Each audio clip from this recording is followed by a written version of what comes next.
Hello world. చాలా రోజుల తర్వాత అయితే వీడియో గ్యాప్ వచ్చింది, మీకు కూడా తెలుసు. దానికి మీరు క్షమించాలా. అందుకే ఈ వీడియోతో వచ్చిన. ఏం లేదు, ఎండాకాలం కదా, మామిడికాయ ఆవకాయ చేయాలనుకున్నాము. మా బాబాయ్, నేను, మా పిన్ని కలిసి. మా బాబాయ్ అయితే మామిడికాయని ఇట్లా కట్ చేయాలన్నాడు. అట్లా కాదు బాబాయ్ అని చెప్పి నేను ఇట్లయితే కట్ చేసిన. అది ఎందుకు 2 పీసులు అయింది, కానీ మళ్ళీ పీసులు అయితే చేసుకున్నాము. మా పిన్ని అయితే పీసులు చేసిండే దాన్ని అయితే క్లీన్ చేస్తా పెట్టుకునింది. మొత్తానికి ఇట్లయితే పీసులు అయితే చేసిన. ఇంకా సాసంలో అయితే పొడి చేసుకోవాలా. పొడి చేసుకున్న తర్వాత ఎట్లయింది, కారం పొడి కొంచెం కలుపుకోవాలి కాబట్టి కారం పొడి వేరే డబ్బాలకు తీసుకున్నా.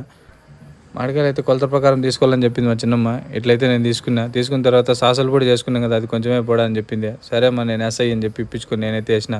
దీని తర్వాత కారం పొడి అప్పుడే డబ్బాలకు తీసుకున్నాను చెప్పినా కదా, ఆ కారం పొడి కూడా దీంట్లోకి వేసి కలపాలనుకుని దాని మీదకి వేసిన తర్వాత సాల్ట్ కూడా వేసుకోలేకపోవడం అని చెప్పింది. సరే అమ్మ ఇయ్యమని చెప్పి సాల్ట్ అయితే తీసుకొని కొంచెం వేసిన. తర్వాత వచ్చేది స్టార్ ఐటమ్, అది నేను వేసాయి అంటే లేదు నీకు రాదు నేను వేసా అని చెప్పి మా చిన్నమ్మ అయితే వేసింది. అన్నీ వేసిన తర్వాత బాగా కలిపెట్టిన తర్వాత ఆయిల్ వేయాలని చెప్పింది. ఆయిల్ వేసిన తర్వాత ఊరగాయ అయితే ఇట్లయితే వచ్చింది. టేస్ట్ అయితే చూసిన సూపర్గా వచ్చింది.